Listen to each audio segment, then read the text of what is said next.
Oi, pessoal. Mais uma vez, estamos nos encontrando aqui no nosso grupo de estudo das obras de Sigmund Freud, pela Escola Formação do Psicanalista.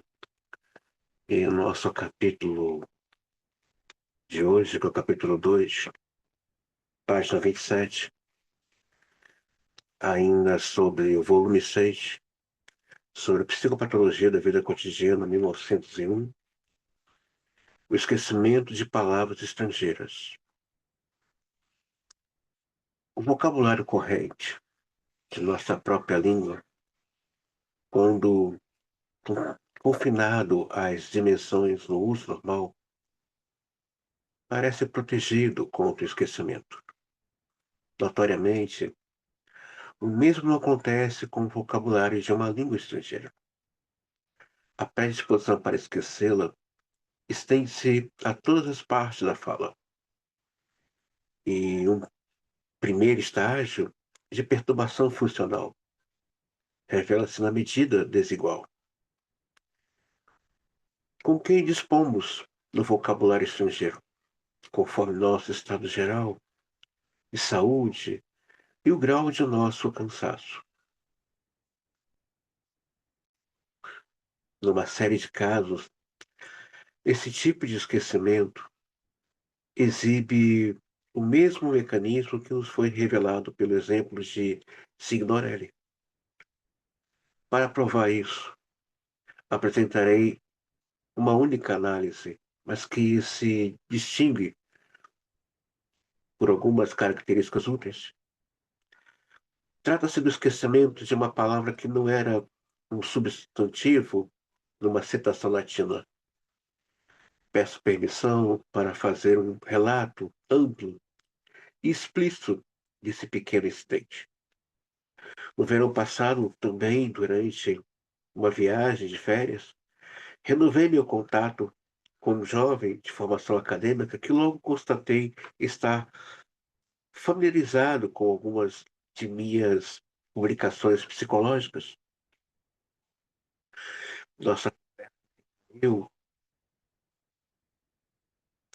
já não me lembro como, sobre a situação social da raça em que ambos pertencemos, e impelido pela ambição, passou a lamentar-se por sua geração estar condenada à atrofia, segundo sua expressão, não podendo desenvolver seus talentos ou satisfazer suas necessidades. Concluiu seu discurso de tom apaixonado com o célebre verso de Virgílio, em que a infeliz dito confia à posteridade sua vingança de Enéas. Melhor dizendo, ele quis concluí-lo desse modo, pois não conseguiu fazer a citação e tentou esconder uma, evi uma evidente lacuna em suas lembranças, trocando a ordem das palavras. Exoriar, ex nostres. Por fim, disse irritado, por favor, não me faça essa cara tão zombateira, como se estivesse comparecendo, comprazendo com o meu embaraço, mas antes me ajude. Falta alguma coisa no verso. E como mesmo diz completo, ajudarei com prazer, respondi. Dê a citação correta, exoriar. Que tolice, esqueci essa palavra. Por falar nisso, o senhor diz que nunca se esquece nada sem uma razão. Gostaria muito de saber como foi que esqueci esse pronome indefinido. Alix. Aceitei o desafio prontamente, na esperança de prosseguir uma contribuição para a minha coleção. Disse-lhe, pois, isso não nos deve tomar muito tempo. Só tenho que lhe pedir que me diga sinceramente e sem nenhuma crítica. Tudo que lhe ocorre enquanto estiver dirigindo, sem nenhuma intenção definida, só atenção para a palavra esquecida? Certo. Então me ocorre a ideia ridícula de dividir a palavra assim e a e lix. O que quer dizer isso? Não sei. O que mais lhe ocorre? Isso continua assim. Relíquia, relíquias, reliquefazer, lucidez, fluido. O senhor já descobriu alguma coisa? Não, ainda não. Mas continue.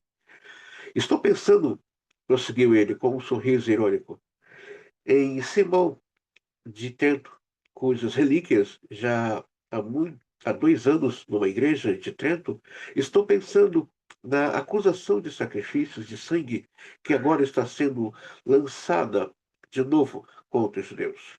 No livro que vê em todas essas supostas vítimas, reencarnações, reedições, por assim dizer, do Salvador.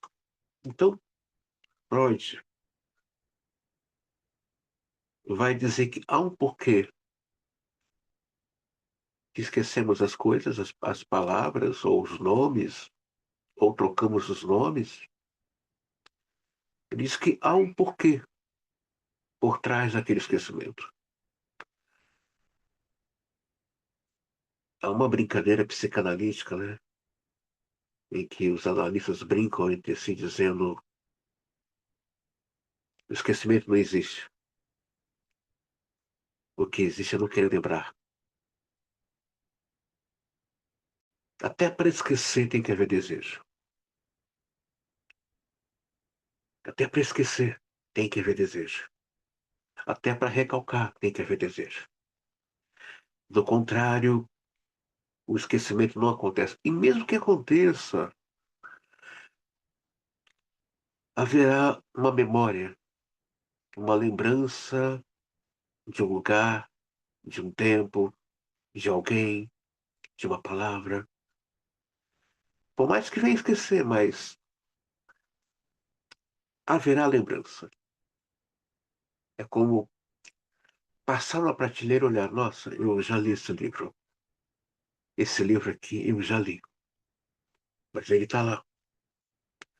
Essa ideia não está inteiramente desligada do tema de nossa conversa antes que ele escape à memória a palavra latina? Exato. Estou pensando ainda no artigo que li recentemente no jornal italiano. Acha que o título era O que se diz Santo Agostinho sobre as mulheres? Quem entende o senhor com isso? Estou esperando, pois agora vem algo que, por certo, não tem nenhuma ligação com o nosso tema. Por favor, peço-lhe que se abstenha de qualquer crítica e, sim, já sei, lembro-me de um magnífico senhor idoso que encontrei numa das minhas viagens na semana passada. Ele era realmente original. Parecia uma enorme árvore de rapina. Chamava-se Benedito, se isso lhe interessa. Bem, pelo menos temos uma sequência de santos e padres da igreja. São São Simão, Santo Agostinho, São Benedito. Acho que havia um padre da igreja chamado de Orígenes. Além de 3 desses, são também prenomes como Paulo. Bom, é, existe uma obra teológica chamada Orígenes, de uma teologia clássica, esquecida, né, nesse tempo pós-moderno. Mas quem teve a oportunidade de frequentar um seminário ortodoxo, católico ou protestante, ou teve a chance de ir para uma faculdade de teologia realmente séria, teve contato com a teologia clássica, né? Então, Orígenes é uma obra, é uma relíquia da teologia e vai discutir temas que hoje vai parecer atual, mas já se discutia, né? A questão da trindade, da divindade, a questão se o homem era ou não um deus, ou um semideus, ou se o homem era um deus caído, né? Então dá para perceber aqui que Freud tinha um certo conhecimento também da própria teologia no quesito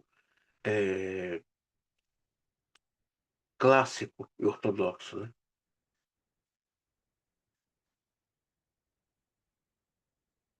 Agora, o que me ocorre são Januário e o milagre de seu sangue. Parece que meus pensamentos avançam mecanicamente. Deixe estar. São Januário e Santo Agostinho têm a ver ambos com o calendário, mas que tal me ajudar a lembrar do milagre do sangue? O senhor com certeza ouviu falar nisso. O sangue de São Januário fica guardado num pequeno frasco numa igreja de Nápoles. E num determinado dia santo, ele se liquefaz milagrosamente. O povo dá muita importância a esse milagre e fica muito agitado quando há algum atraso, como aconteceu certa vez, na época em que os franceses ocupavam a cidade. Então, o general comandante, ou será que estou enganado? Será que foi Garibaldi? Chamou o padre de lado com um gesto inequívoco na direção dos soldados, apóstolos lá de fora, deu-lhe a entender que esperava que o milagre acontecesse bem depressa. E, de fato, o milagre ocorreu. Bem, continue. Por que está hesitando? É que agora realmente me ocorreu uma coisa, mas é íntima demais para ser comunicada. Além disso, eu não vejo nenhuma ligação, nem qualquer necessidade de contá-lo. Pode deixar a ligação por minha conta. E é claro que eu não posso forçá-lo a falar sobre uma coisa que lhe seja desagradável. Mas então, não queira saber de mim como foi que eu esqueci a palavra ali, aliquis. Realmente, se eu acho. Pois bem, é que de repente pensei numa dama de quem eu poderia receber uma notícia que seria bastante desagradável para nós dois, que as regras dela não vieram. Como conseguiu adivinhar isso? Já não é difícil. Você preparou bem o terreno.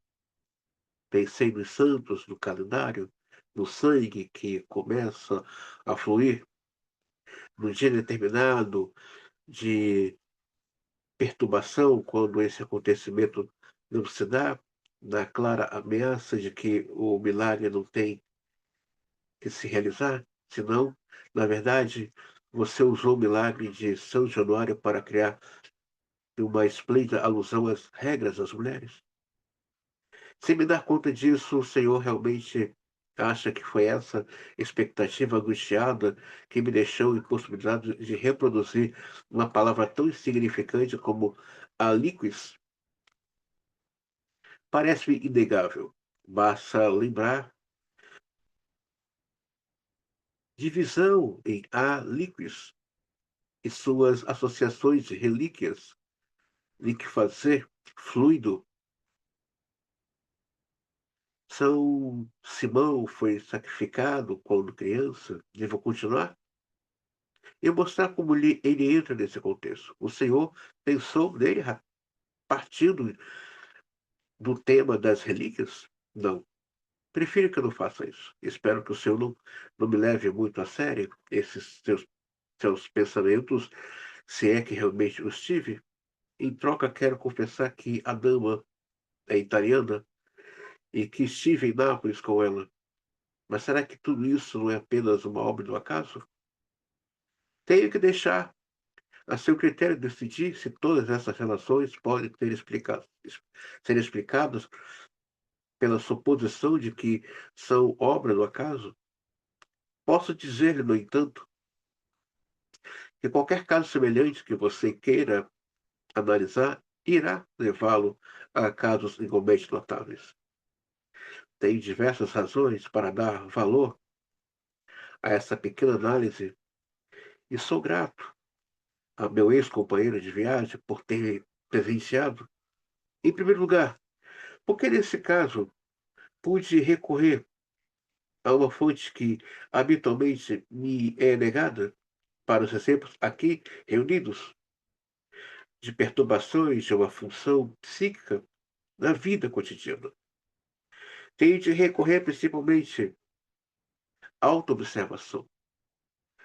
Empenho-me em evitar o material muito mais rico e fornecido por meus pacientes neuróticos, já que, de outro modo, poderia objetar que os fenômenos em questão são meras consequências e manifestações da neurose. Por isso, é particularmente valioso para meus objetivos que uma outra pessoa que não sofra de doenças nervosas e se ofereça como objeto de tal investigação. Essa análise é significativa em outro aspecto. Ela esclarece o caso do esquecimento de uma palavra sem que se apareça um substituto da memória. Confirma, portanto, minha afirmação anterior de que o surgimento ou não o surgimento de substitutos incorretos na memória não pode ser usado como base para qualquer distinção radical. Entretanto, a grande importância, só que para vocês verem a importância de um analista estar realmente comprometido com a psicanálise, né? Freud fez uma associação rápida. Peraí, essa questão dele estar esquecendo essa palavra, trocando por essa, citando esses santos que têm uma ligação com o sangue. Então, Freud, peraí, você está preocupado que ela está grávida? Vocês percebam quando esse analista está realmente comprometido, né? E inserido em um contexto, dentro da transferência desse paciente analisando, não fica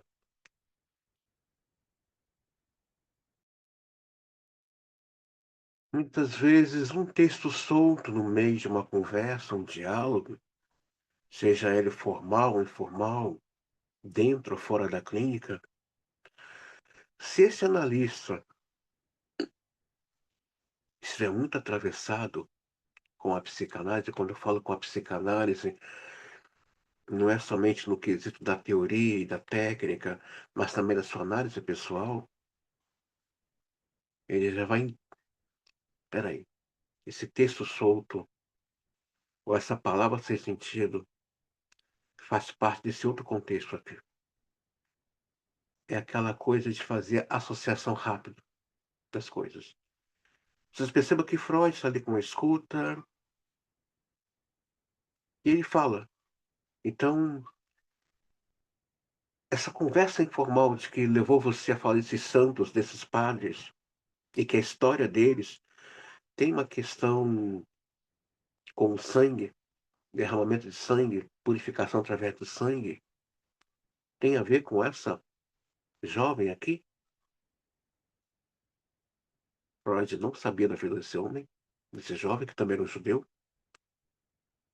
mas entendeu por que que ele não completa a palavra, por que que ele esqueceu determinada palavra, ele não consegue falar de determinada palavra, ele entra no estado de angústia.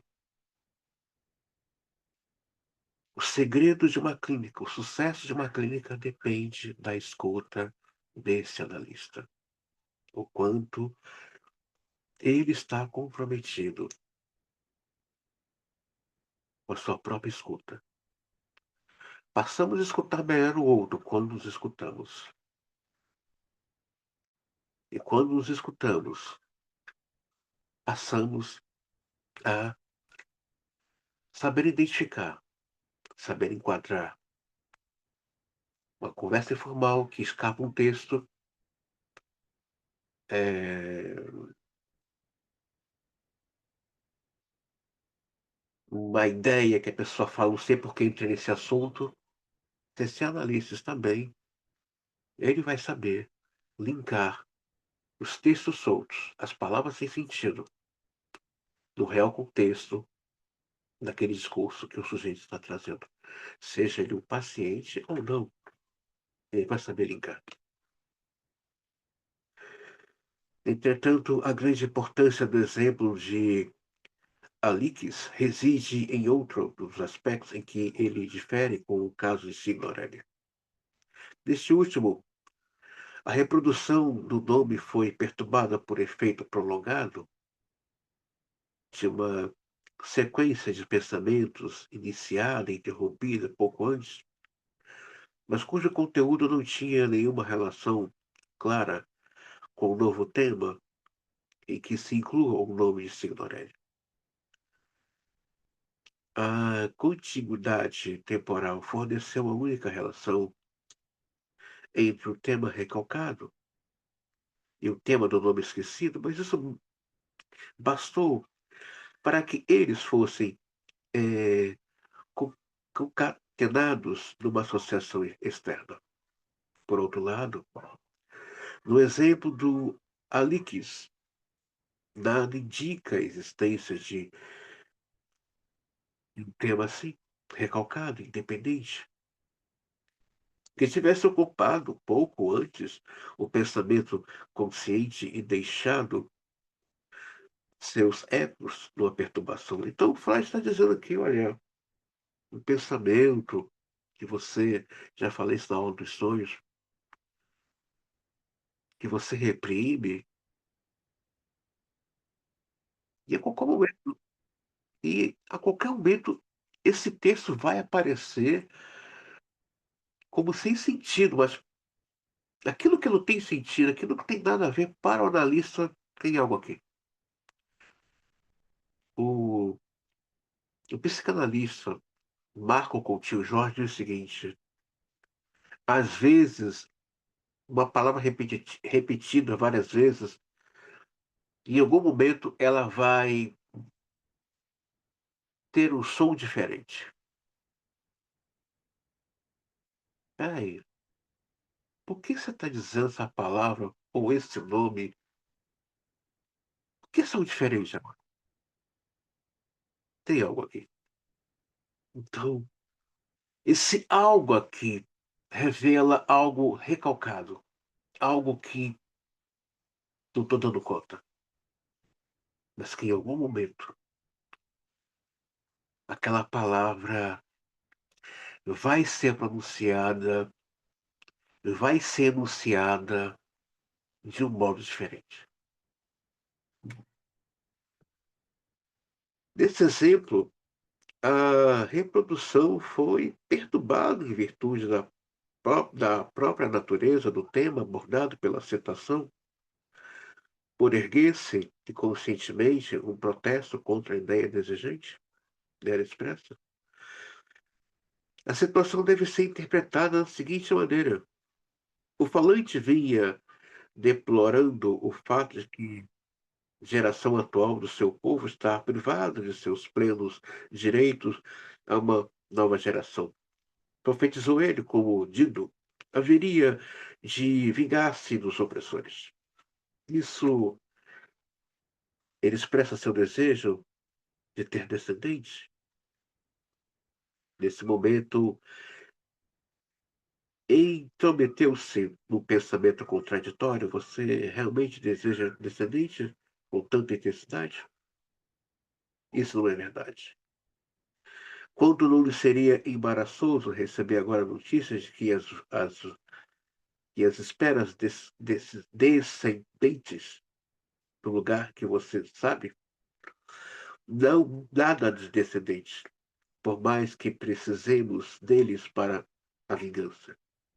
Essa contradição, então, se afirma exatamente pelos mesmos meios que no exemplo de Signorelli, estabelecendo uma associação externa entre um de seus elementos de representação e um dos elementos do desejo repudiado. E dessa vez, de fato, ela o faz maneira extremamente arbitrária, valendo-se de uma via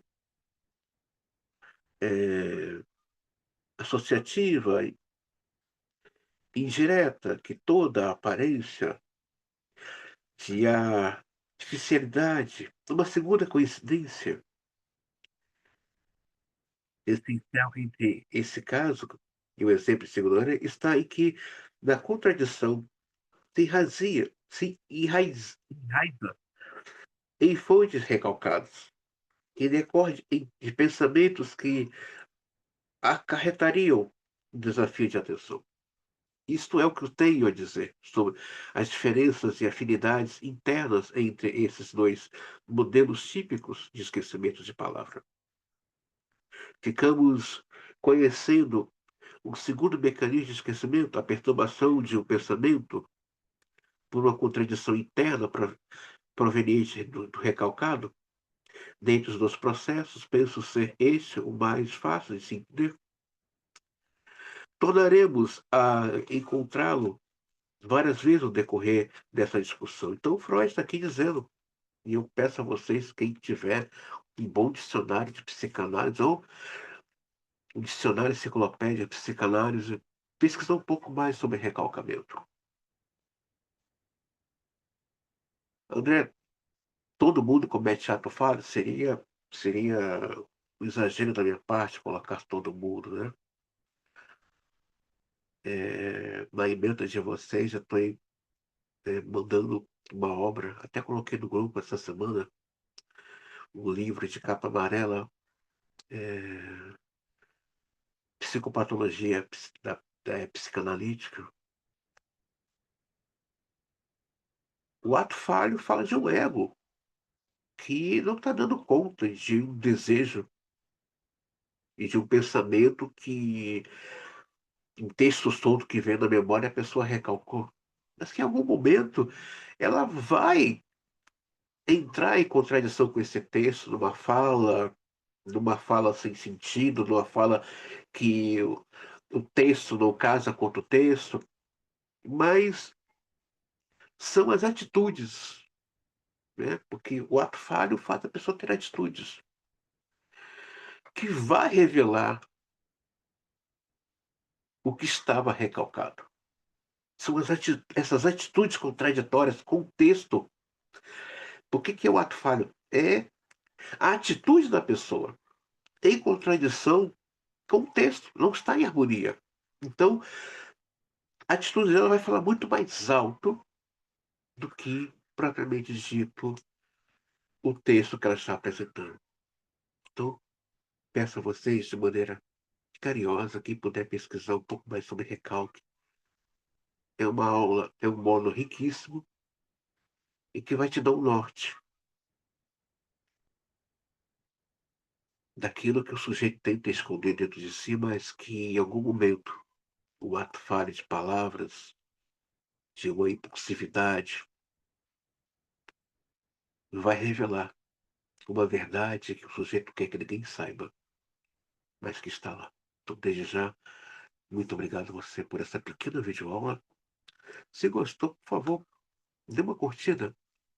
Tem dúvidas? Se você não é da escola, pode deixar no YouTube, eu respondo. Mas você que é da escola, não deixe de trazer para o grupo, para assim dialogarmos juntos. Desde já, muito obrigado e até a próxima videoaula.